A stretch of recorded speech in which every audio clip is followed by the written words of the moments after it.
आसनों के पूरे पैकेज के बारे में जानने की क्यूरियोसिटी, उत्सुकता सभी के मनों में है। यूं तो योग शास्त्र में कोई 84 करोड़, कोई 84 लाख आसन मानता है। योग शास्त्र कहता है आसनानि चतावंती यावंत जीव जातय। आसन उतने हैं जितने जीवों की जातियां, जितनी दुनिया में आकृतियां।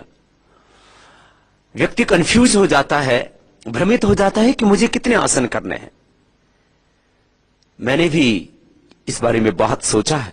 9 वर्ष की उम्र से मैंने योग करना शुरू किया और अब मैं इस निष्कर्ष पर पहुंचा हूं कि यदि मात्र 12 आसन ही कर लिए जाएं तो व्यक्ति को संपूर्ण आरोग्य मिल जाता है।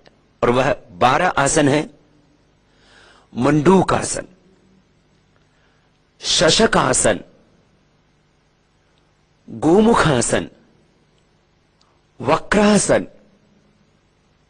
मकरासन,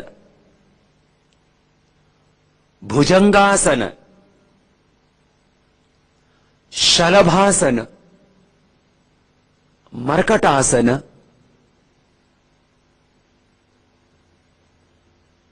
पवन मुक्तासन। एक एक पैर से अर्धहलासन,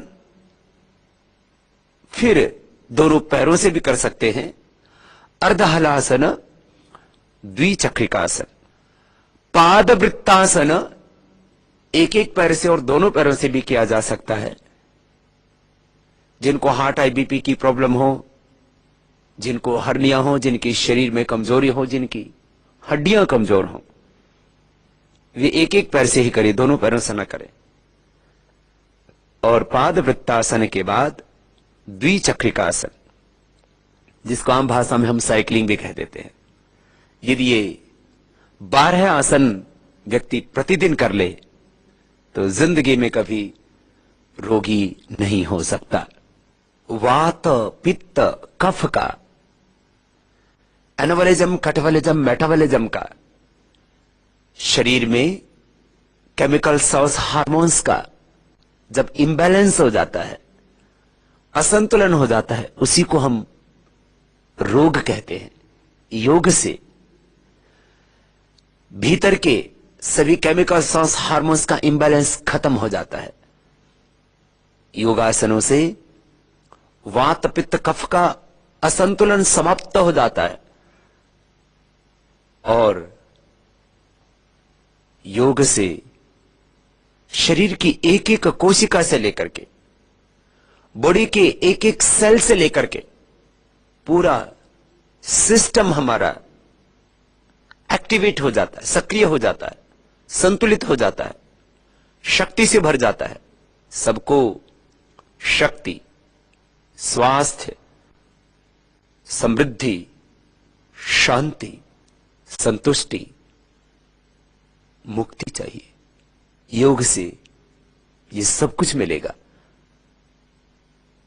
और योग का करोड़ों लोगों पर प्रयोग करके हम इस परिणाम तक पहुंचे हैं।